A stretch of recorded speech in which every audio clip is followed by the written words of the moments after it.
Hey everyone, it's so good to be back on the mic. Since Season 1 wrapped last month, I heard from many of you that you missed final days as part of your Tuesday routine. Let me just say, the feeling is mutual, and I'm so glad to be back in your ears, bringing you the latest on what happened to Damien Hurd and who, if anyone, is responsible. If you like what you hear, please take a second to write a review on Apple Podcasts or Good Pods and let me know that you're listening. 5-star reviews really are the best way to spread the word about Damien's case. Speaking of reviews, I wanted to give a shout out to our 400th reviewer. I did a little Twitter promotion where I promised to read the 400th review on the next episode, and I'm a woman of my word, so here goes. Binge-worthy true crime. This is a fascinating case with bizarre details, and Claire has done an amazing job organizing and presenting each piece. You won't be able to just listen to one episode, so block off time to binge them all. I didn't know what I might end up reading because, as we all know, those reviews come in all shapes and sizes. But I really appreciated those kind words from She Will Rock You podcast, which, by the way, is a great listen for all you music fans out there. I especially enjoyed the Amy Winehouse episode myself, if you're looking for a place to dive in. And speaking of other podcasts, if you can't get enough of Final Days on Earth, I've been hopping around to talk about Damien's case and true crime in general. You can hear me on The Bawcast, True Crime Podcasters Lightning Round Edition, Quite the Interview with Jack Shaw, and Indie Podcaster, which is a really cool new show that highlights independent creators at all stages in their podcast journey. It's hosted by the podcast's father, and it's a great way to find out about a variety of noteworthy shows. I discovered Complicit Podcast, which is another serialized true crime case that I can't stop listening to. And now, let's get back to our show. From Cold Case Productions, this is Final Days on Earth, the life and death of Damien Hurd. I'm your host, Claire Sandomal. This is a bonus end-of-season Q&A episode. As always, thanks for listening. One of my favorite parts of doing this podcast is hearing from listeners all over the world about what they think happened to Damien Hurd. I've gotten so many good questions and observations that I couldn't even fit them all in during my first Q&A episode. Which brings me to the obligatory spoiler alert. If you just found this podcast and are tuning in for the first time, welcome. But you probably don't want to start here, at the end of the story. There are 12 episodes to catch up on, so you'll want to do that first before continuing to listen. Alright, you've been duly warned, so let's get started. These questions are all coming from the contact form on my website, finaldaysonearth.com. You can also write in with your questions and comments in a review on Apple Podcasts, and I will definitely read it and get back to you in a future episode. Our first question comes from Sam, who wrote into the website to say this. What type of cell phone did Damien have? Back in 2014, battery life on phones was a lot shorter, and a lot of people carried spare batteries with them. The majority of phones had backs that slid off. It would definitely not require a screwdriver to remove them, so I'm just wondering why you think a tool was used on the phone specifically. If it was an iPhone, that's some pretty advanced skill to remove the battery. It's not an easy thing to do because Apple integrates its parts. If it's a sliding back phone like I imagine, I have to think that you're on the right track with the screwdrivers being there to do something with the license plates. Thank you again for all the hard work you're doing. There are definitely too many things about this case that don't sit right. First, let me just say, Sam, thank you so much for contributing this question. It's actually super interesting to me because I've always had an iPhone that I couldn't open myself. I never thought about the fact that Damien's phone might not even need specialized tools to be opened up. Considering the role that Damien's phone played in this case, I was very curious about it, and I ordered the exact model and the year of his phone. After reading this message, I pulled the Samsung Galaxy S2 out of my desk drawer, and I wish you could have seen my face when I flipped it over and saw the sliding back battery compartment. I was able to pop it off in 2 seconds with my fingers. That really makes me think that if this was my phone, I would have figured that out pretty quickly. And like Sam said, I probably would have kept spare batteries. The location of the screwdriver set being so close to the disassembled phone makes me believe that someone other than Damien purchased those screwdrivers thinking they would need them to open his phone. But once they took a look, they realized it just popped off. Sam, thank you so much for contributing to the conversation. You definitely helped me out by sharing your thoughts. Alright, our next question comes from a Gunnison local who wanted to remain anonymous. She said, I find it really interesting that there are questions around many of Damien's identifiers, his ID card, license plate, and phone. The package of screwdrivers is what I'm wondering about. It's probably a really long shot, but you mentioned that the package was partially wrapped still. Is there a barcode or any way to identify where the set was purchased from? There are only a few stores in Gunnison that would sell a screwdriver set, so it would be fairly easy to talk to the store managers to see if they sold that type of screwdriver set. Then I was wondering, do stores keep logs of inventory or purchases?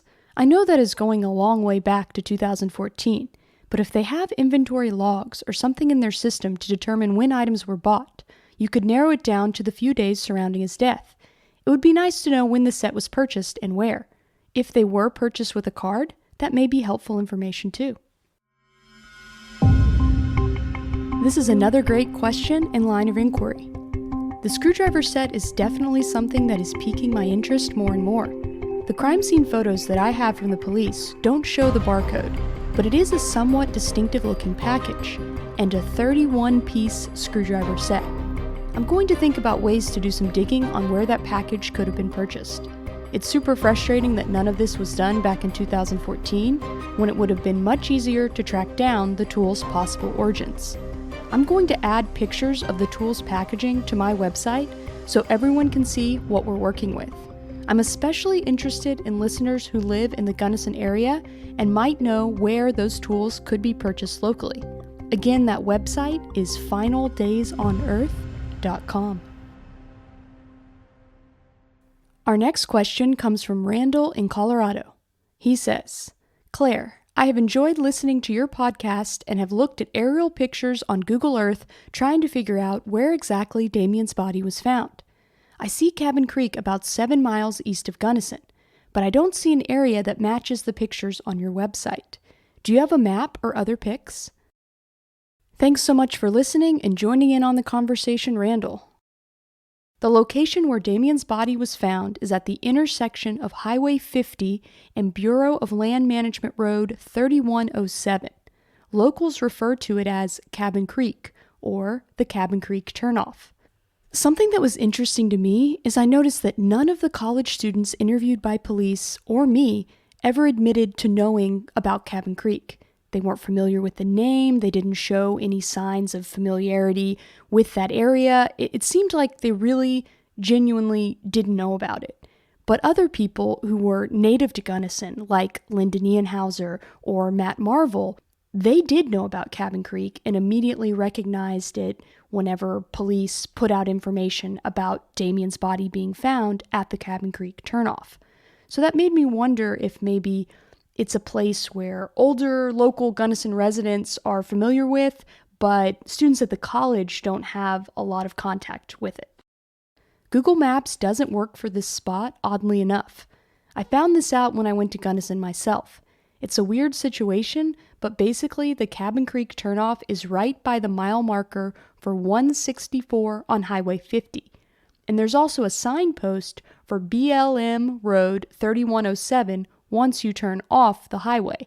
As I mentioned in episode 12, Gunnison Police called the location BLM Road 3106, even though the signage clearly indicates it's 3107. At any rate, I took a bunch of pictures and several videos when I was there in 2020, and I'll post those to the blog on my website so everyone can take a look. Alright, our next question comes from Lee in Katy, Texas. Lee asks, have you considered that Damien did kill himself and his car was ransacked later, after his death, but before his body was discovered? That doesn't explain everything for sure, but I wondered if you'd thought about that possibility.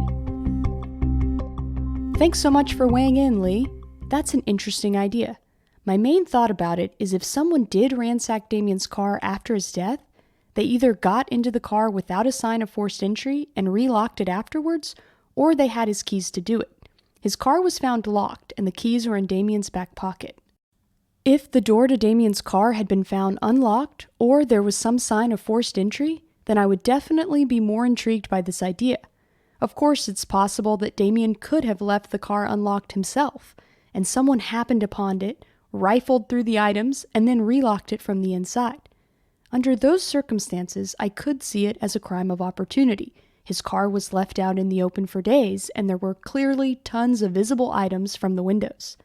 The whole situation is bizarre no matter how you look at it, but it does seem to me that the most likely scenario for the car being in disarray is that it happened before Damien's death, and either he did it himself before committing suicide, or the car being ransacked was part of foul play. Our next question comes from Jeff in Michigan.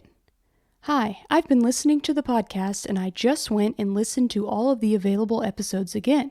I'm very wrapped up with this story. One of the things that keeps sitting weirdly with me is why Damien's pants were undone when his body was found. Has there been speculation about that? Was there an autoerotic asphyxiation component to the choking game? So Jeff was not the only one to write in with thoughts on this subject. I also heard from Caleb in Philadelphia, who did his own research on autoerotic asphyxiation and wondered if I had considered this in my theories of Damien's case. I did in fact consider this idea, especially in the early days of my research, and a couple of things dissuaded me from taking it too seriously as a real possibility. The weather that night, to me, is a big point against this theory. It was near freezing, with sleet reported in the early morning hours. Not exactly comfortable conditions for an outdoor erotic experience. And then there's the fact that Damien had multiple girls wanting to hang out with him that night. If he was feeling like companionship, he had options that seemed more appealing than a frozen cliffside. Finally, there was nothing in Damien's digital history or dating life that indicated he had a proclivity for autoerotic asphyxiation or the more mild version of the accidental death theory, the choking game, which we talked about in episode 4. But it's not just Damien's pants that are unzipped. His shoes are also untied. I feel like a more reasonable explanation for that is getting dressed in a hurry, or possibly going to the bathroom outdoors after arriving at Cabin Creek. Several listeners have pointed out the possibility that someone else could have dressed Damien after he was unconscious, and they didn't think to zip his pants or tie his shoes. That being said, if anyone has more information about the autoerotic asphyxiation theory and Damien's possible connection to it, I'm all ears. Our next question comes from a listener in Fort Worth. You keep saying no footprints were found and Damien's shoes were clean. Was his footprint even at the scene? This is a great question. There were a couple of visible footprints in the scene photos around Damien's car, and specifically one near the trunk. But as far as I know, no one forensically matched those footprints to Damien's shoes. I'm going to put the picture of the footprint near Damien's car and the photos taken of Damien's shoes on my website for comparison. It would be so helpful to be able to identify the print in the dirt and either tie it to Damien's shoes or rule them out as the one who made it. Our next contributor is Laurel Hostler from DC. She asked, are there consistent patterns to murders that are staged suicides? What things on that checklist apply here? Laurel went the extra mile and did her own research, and she actually found an academic study on staged homicides from 2015. It's a fascinating read with tons of useful information and parallels. I'm going to go more in depth with its contents in my next episode, but I wanted to give everyone information to look up the study now so you can read it in full before my episode comes out. I reached out to the author, Dr. Claire Ferguson, in Queensland, Australia, and we're making arrangements to speak.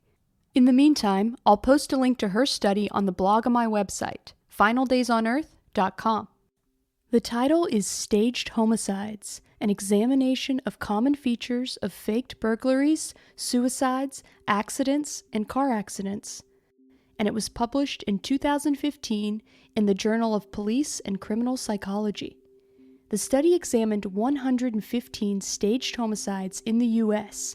to determine common elements. According to Ferguson's research, features of staged suicides included weapon arrangement and simulating self-injury to the victim, rearranging the body, and removing valuables. This is the first peer-reviewed, published study to examine the specific features of these scenes, and it is the largest sample studied to date. Once again, a very special thanks to Laura Hostler for pointing out this study. You definitely have not heard the last about it. In our first Q&A episode, we had a special guest, former homicide detective Zach Sorensen. He was such a big hit, we decided to bring him back again. Zach is not affiliated with this case. He is a special consulting detective for us, who is a former homicide detective from Lubbock, Texas. So Zach, welcome to the show. Thank you very much. It's great to be here. All right. Well, I am so curious to hear what questions you came up with. I know that you've been listening to the latest episodes, and we've been chatting a little bit back and forth, but I haven't heard these questions, so I'm excited to hear what you have in store.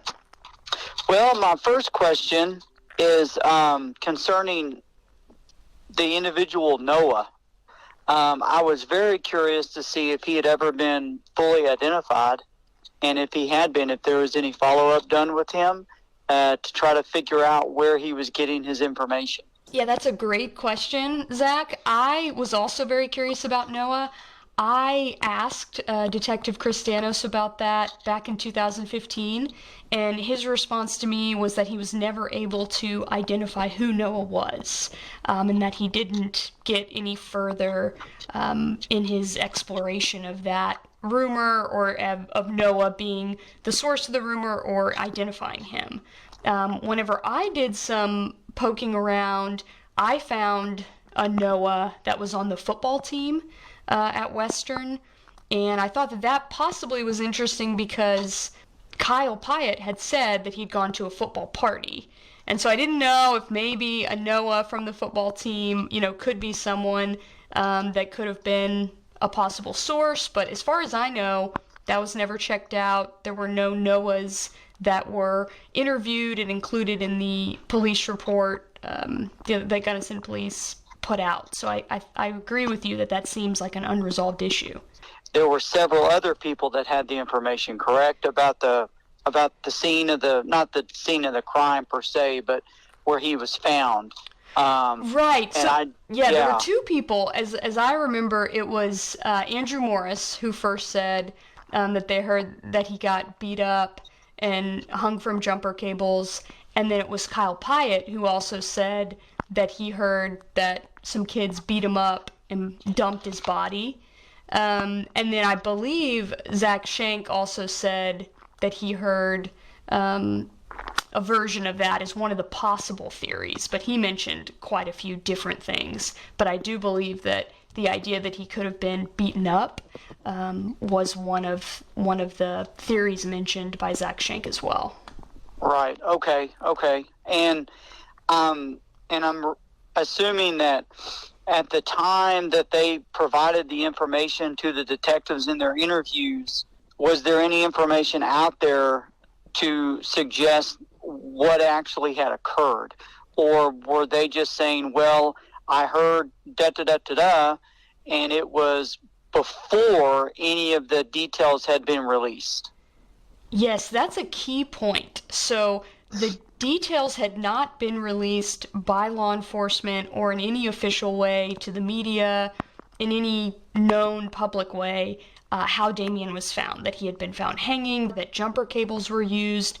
Those were all pieces of information that were held back. And so the idea that it started to come to the police's attention through witnesses in the case that he had been hung from jumper cables, that he was found, in this remote area, that raised some alarm bells for police. How did they know that jumper cables were used? That was something that they were initially trying to track down. Shortly after that, they did put out releases that said that he had been found away from his car, that he had been found in an area off of campus that was remote, and so part of that started to come out. But the really key elements that were never publicly disclosed until many months later were the jumper cables, that element of it.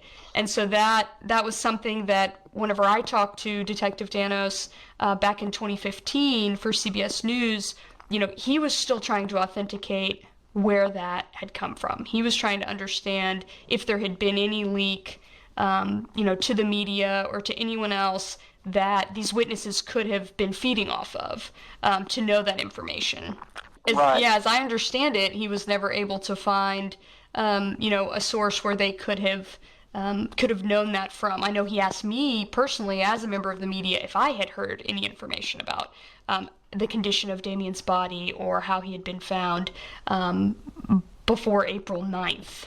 And, I told him I had not, and I wasn't aware of anything. I think he thought potentially I could have been a source of that information, but I did not know that, so I had no way of knowing that. I had no knowledge of that at that time. So it was a big surprise to me whenever I put together the timeline that some of the wrestlers knew or had heard that he had been hung from jumper cables, and I wondered how they could have known that. Yeah, that's a huge question. How the heck do they know that? That's like the elephant in the room. I can imagine it being very, very frustrating not to be able to authenticate that, and especially if the quote Noah guy is the source of that information, not being able to track him down or not being able to authenticate him has got to be exceptionally just frustrating and just irritating. Yes, and the wrestlers, in a way put it on the track team, that we heard that the track kids beat him up and hung him from jumper cables. And so the track kids said, we don't know anything about that. We weren't, involved in anything after, the fight with Damien. That was the only split second, that we had any interaction. And then as I've been speaking to more members of the track team, and one in particular, Sam Vandeveld, the team captain, who the police didn't speak with and who broke up the fight between Damien and Anthony, he reached out to me since the podcast has been out. Yeah, I was so grateful for that. And he said, I heard you're trying to find me. I heard you want to talk to me. Here I am. And so we had a very interesting conversation, and he remembered, separating Anthony from Damien, and, his recollection of that fight was very consistent with what other witnesses had said, had happened, and how it occurred, and how he was the one that pulled Anthony off of him, and separated them, and then got Anthony out of that situation. And so I was curious what he remembered about the rest of the weekend. And he had a pretty clear memory of that Sunday morning was their long distance running day for cross country. And so they got up and they had a run about 9 o'clock, and it would have been about a 15-mile run. And that was their practice schedule. And so I thought that was interesting because Sunday, as you know, is one of the key days in the timeline because Damien's body is seen at Cabin Creek sometime between 10 a.m., when he's first, Linda first arrives and sees his car there, and then around 1 p.m. when she believes that she sees his body on the ridge along with another figure crouching with binoculars. And so the idea of identifying those other people and who they were, the idea that they potentially could have been on the track team or related to Damien's fight with the track team, finding out that the cross-country runners, which Anthony Rios was a cross-country runner, Sam Vandeveld was a cross-country runner, that they had practice at that time, to me that was very interesting. And I had heard that from Tyler Gates, who was a cross-country runner that the Gunnison police spoke with, but it was really nice to hear Sam Vandeveld bring that up as well, because I thought, that puts those two pieces together, and we've got some corroboration of that, because I tried to find like a practice schedule or anything, but they weren't online that I I could find. So that sort of gives, them an alibi for that time period, if you want to call it that. And I thought that was interesting, that just naturally, came up as part of the conversation. Going back to our witness out there, did she have any explanation as to why, or did she have any belief as to why she'd been taken out there so many times, and then why she, I don't want to say finally recanted, but why she changed her witness, statement from the first time that she'd been out there to the last time she'd been out there? Was she able to clear any of that up for you, or describe it with any more detail as to why she had changed her story like that? Yeah, I thought it was really interesting just the number of times that they talked to Linda, because they only talked to, the only other witness that they talked to multiple times really was Kyle Pyatt. Pretty much everyone else they just talked to one time.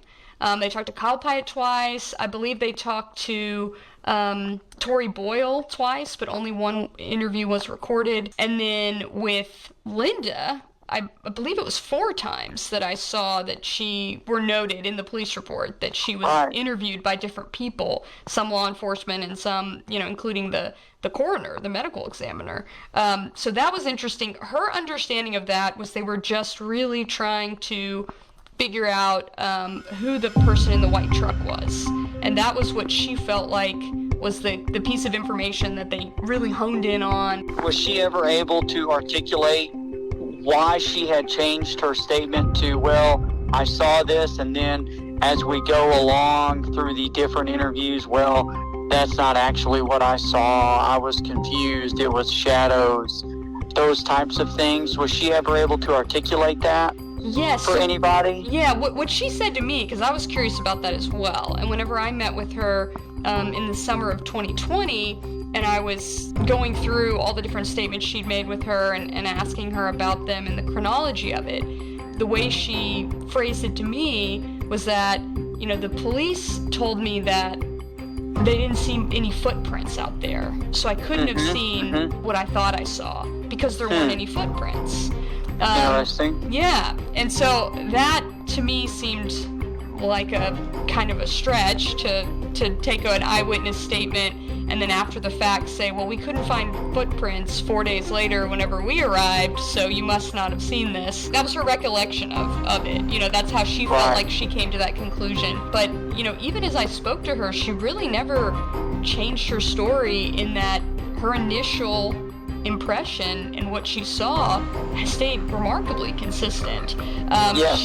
She said that her belief is that she saw a body on a ridge, she saw another figure crouched down beside that, near that, and she even drew a picture of where she, the two figures in relation to each other, and that she believed that there were multiple people out there watching her as she was hiking with her dog. And that was a really, strong feeling that she had and she continued to have. But, her explanation to me was, I guess I couldn't have seen what I thought I saw because there were no footprints, and because when we went back and looked at the scene, and again, all the snow had melted by this point, it's completely different. At this point, it's a week later, that she goes back with police, and they tell her, well, maybe you were looking at these rocks, and you see how there's some different dark marking on the rock. Could that have been what you saw instead of this person? And, she said it could be. It's possible. I can't be sure. And so their concluding analysis of her is that she couldn't be sure, and she didn't know what she saw. And so, but that really wasn't what I took her initial statement to be, and the heart and meat, of her intention in coming forward. So it was very interesting to see how that got, down the line, and how it how it was, I don't know if you want to say manipulated, but how it changed and how it was dealt with and eventually metamorphized, into this other statement. Yeah, because, when you start stacking things on your for lack of a better term, on your scales to try to figure out, is this foul play? Is this suspicious death? Is this straight up suicide? And you start stacking things on either of those sides, it's really difficult to err off of suspicious death because we've got so many things here with, these kids just dropping jumper cables and interviews, that information has not been set out yet. And I would imagine if the press had that information and they leaked and it got leaked to them, it would have been all over TV before the interview. So the police would have known that it was out there, because that's pretty big information. And if media's going to take and run with something, that's a hell of a story to run with, because they're really thirsty for details about information such as that, So you've got that, and then you've got it coming from this ambiguous subject, Noah, who no one's ever been able to find or authenticate. And then we have our key witness that says, yes, this is what I saw. This is the vehicle. This is what it looks like. And down to the license plate frame, and then we interview her 4 times. And it goes from, I saw people, to, well, there were shadows on rocks. It was just very interesting to me, because it's really, you really can't plant your flag on something quite yet, because there's just too many unanswered questions. I totally agree. I can imagine that that's very frustrating. But yeah, there's just so many unanswered questions. I was curious, and you may have addressed this before, and I missed it, so forgive me. I was curious to see if after all of the things were done with law enforcement, and Mr. Hurd had gone up to Colorado to retrieve Damien's belongings, if anything at all of his that was noted to be missing, like from the car, the LeBron James t-shirt, that type of thing, if any of that stuff was just discovered when he was getting Damien's belongings from his room, when he was moving all that stuff back to Texas, do you know if any of that stuff had ever been accounted for, like way late in the investigation or anything of that nature? So as far as I know, the LeBron James t-shirt has never been accounted for and was not at Damien's dorm room. The items that were officially collected by police as evidence in the case, which would be everything in the car, the cell phone, all of Damien's belongings that were at the scene, those were all boxed up and put in an evidence box that Gary Hurd has not opened to this day. Right, yes. Yes, so we don't know what all might possibly be in there. In the police log of evidence, which, I would hope is accurate, it's not listed. LeBron James t-shirt is not listed. It's the packaging is there, but not the actual t-shirt. And then as far as what was found at his dorm, I know the dad cleaned out his dorm room. It wasn't considered evidence, and he got like his iPad and other things like that. But as far as I know, the LeBron James t-shirt, we've never been able to account for it. Right. And my understanding is still that the interior of the car appeared to have been gone through. It did not appear to be orderly. That is definitely accurate. Correct? Yeah. Okay. And so just the first thing that popped into my head was, if I've made this decision to go out there by myself and to do this thing, it's not something that I'm just going to go out there and then all of a sudden decide to do. I'm not going to be frantic about it. So there isn't any reason for me to go through and really tear through my car to find jumper cables, to find other items that I'm going to use. It's my car. I know where these things are at, and so that was just really peculiar to me, that the inside of this car appears to have been gone through, boxes ripped open, kind of like in a frantic manner that you would assume. I know that the biggest hurdle is he's police chief now. When he did his independent reports, he was, I have to go by what the crime scene says, what the pictures say. And, there wasn't any evidence of any other people by footprints and so on and so forth. And I know that at the crime scene, we've been able to shore up some of the things. We've been able to explain away some of the things that we saw, the jumper cables. Well, of course, we know why they're there. Okay, well, why is the sleeping bag there? And you brought up a couple of scenarios as to why that sleeping bag was there. Why is the car gone through? Is it because he was searching for something? Okay, if it was, what's he searching for so frantically? Why is the box ripped open? Why are these items not found?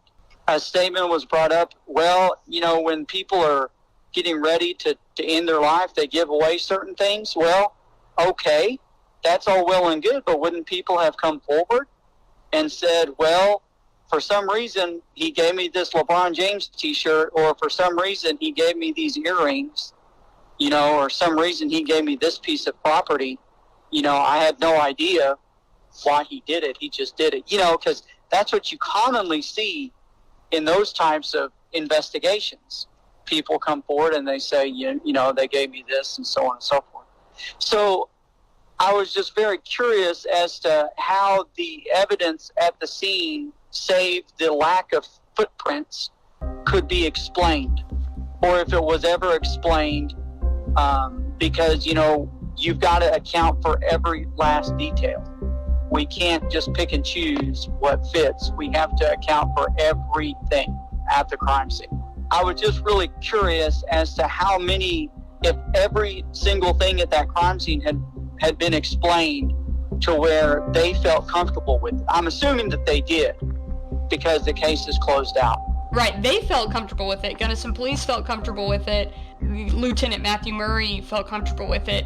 But like you, I still have questions about it. And I think your description of it being a frantic scene is spot on. And it does look frantic. And I agree with you that if you've made a decision to commit suicide, the idea that you would go out there without something in which to commit suicide with, to know that you didn't have the proper tools, you wouldn't head out there until you had what you needed. Right. But the idea that in the official police scenario, understanding of the evidence, it is that he got out there, contemplated that he wanted to end his life, and then began going through his car to find something to accomplish that task. And, it does seem like there's some logic missing there for it being your own car, knowing where the items are in your car. So it was interesting to me to try to make that fit. To me, it just really doesn't fit very well. Yeah. Good. I'm glad somebody's on that page as well. Yes, definitely. I didn't want to be the lone survivor on that. No way. No, I'm with you. The next topic that Detective Johnson wanted to talk about was my interview with Zach Sorensen. Please remind me, Sorensen, how is this individual involved? I had a note to ask about Sorensen and if the police department had ever followed up with him. So Zach Sorensen is an interesting guy. He was one of the last people that Damien texted on the night of that party. And he texted him simply the address of the wrestler's party.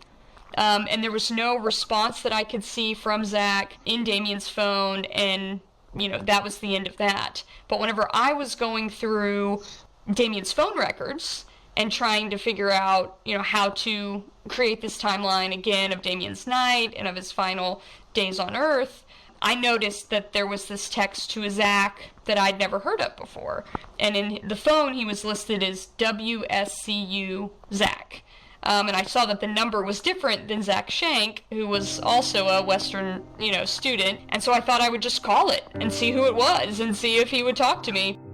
As you know from episode 12, Zach was more than happy to talk and share his opinions on the case. What's blowing my mind is how the police are literally buying and reading all the evidence and not getting any idea of foul play. And so he was someone that had become friends with Damien since coming to college, and the police did not ever talk to him. So he, as far as I know, he's not in the police report, and he said the police never came knocking at my door. I thought they might come, want to talk to me because I knew Damien, and he remembered, as he said it, that he had seen him that day, even though they didn't go to the party together, or he didn't attend that party, but he had seen him earlier that day, and he felt like he was one of Damien's friends at that time, and he thought, maybe the police are going to call me about this, but they never did, and no one ever called him until I did. And so that's when he shared, his beliefs about what had happened to his friend, and, the stories and rumors that he had heard around campus and that continue to this day. Everyone in that town, every student knew that Damien got killed at that party by some wrestlers, and they fucking made it look like he committed suicide. Oh, wow. Everyone fucking knew about it. I don't know if I'm the first one to tell you this, but everyone knows that dude was murdered, and that the whole city threw it under the rug and made it seem like it was a suicide. Didn't want the school or wrestling team to look bad, and it was a complete shit show cover-up. And it's his belief that Damien was the victim of foul play and that there's been a cover-up, and he articulated that very plainly. Yes. I was surprised, he kind of caught me off guard. I said, you're the first person that's really laid it out there, because everyone else has been very guarded in what they've said, and you just put it all out there. And he was like, well, it's been 6 years at this point, by the time I talked to him, and he's like, and if someone's, not going to say it, I'll be the first one to say it out loud, to the media, but this is what we think happened to our friend. And he said that they actually did a poll in the media there, did they not? And asking the people that lived there in Gunnison, hey, what do you think? Do you think that this is a homicide, or do you think that this is a suicide? And they had a lot more people in the affirmative for homicide. Is that correct? That is correct. So I was able to find a survey that the Gunnison Country Times had done, which is a local newspaper in Gunnison that covers the university pretty heavily, as well as other issues. And they do a weekly poll in their paper about some local issue. And so after Damien's case had been closed, the way they phrased it is, do you believe the police were justified in closing the death investigation into student-athlete Damien Hurd? Yes or no? And an overwhelming majority, I believe it was something 85%, close to 90%, said they did not believe that the police were justified and it should not have been closed. Other two students, Curtis Markham and Zach Sorensen, referenced another poll that had been done on campus that I was never able to find. I don't know if that was through the campus newspaper or where that might have been, and maybe it was the Gunnison Country Times poll, and their memory of it, is just a little bit different than what it was in print. But they both referenced a poll of the students that said, do you think he was murdered? And that a huge majority, again, close to 90%, said yes. So there's at least one poll, if not two, that shows broad community, local belief that there's more than meets the eye to Damien's case, and that the case closed suicide ruling, did not answer all of their questions. Yeah, exactly. Because there's so many things here at play that still are wild cards. I feel that there are still questions that need to be answered that are unsettling. There's just certain things that don't make sense.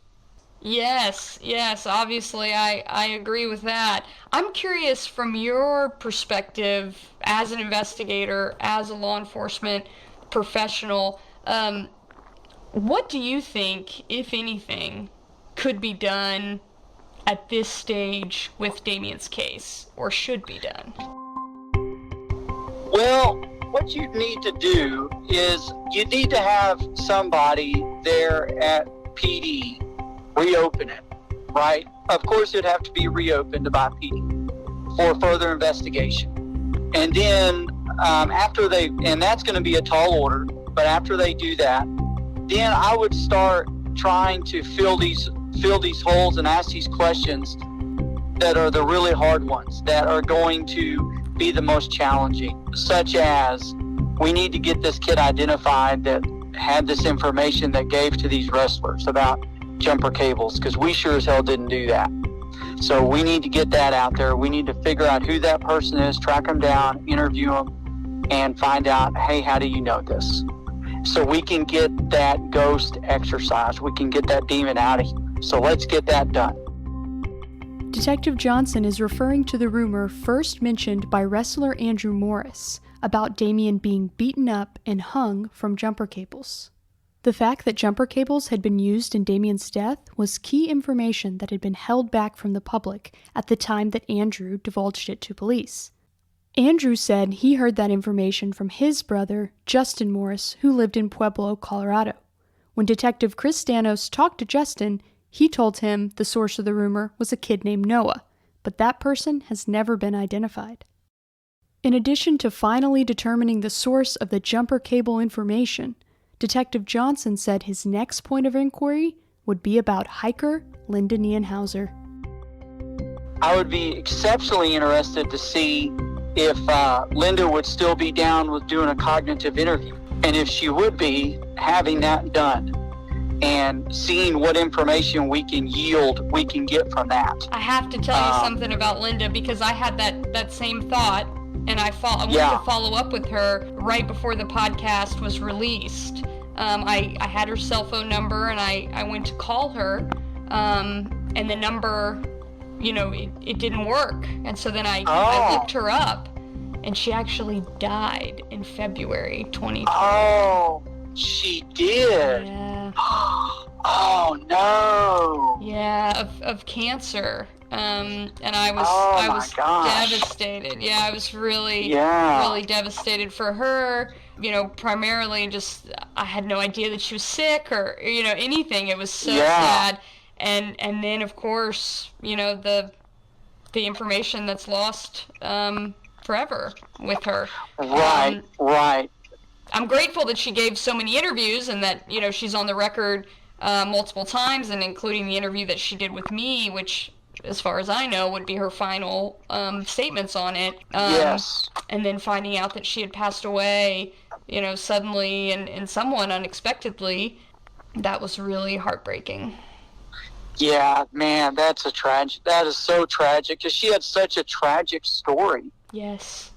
It was, and to end just like that, man, that is tragic. That's very sad. Yeah, I was really devastated when I found that out. I couldn't believe it. I just kind of stared at the obituary on my screen and just on the floor, and man,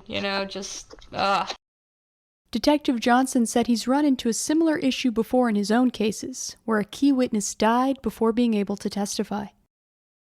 We tried to figure out a way to get around that, and the only thing that we could do was track down the police officers that took the statements from the witnesses, and then bring them in and have them do a sworn affidavit to say that, yes, we did this on this day, this is what happened, here are the original statements, da-da-da-da-da.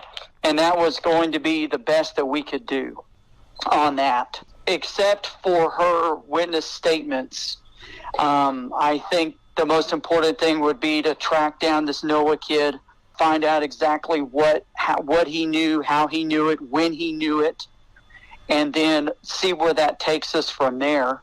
It's going to be a tall order. You can't really do any type of search warrants or anything like that, because it's just too damn long ago. Yeah. You've pretty much interviewed everybody and their mother on your podcast. Yeah. And so, you got a whole bunch of stuff there, a whole bunch of really, really good information. And I was very impressed to see how thorough the investigation was. I mean, you went and you put out all the fires. You even went and covered TBI and CTE and all those types of things, even, down to the different chemical grades of LSD. You know, what's the percentage of this causing death? What's the percentage of this to induce suicidal ideation? So on and so forth. And so you've got all of the outside stuff covered, and you got those fires put out. I think the only other thing that you could do is you could take Linda's statements, and you could start tracking down that information, specifically the truck.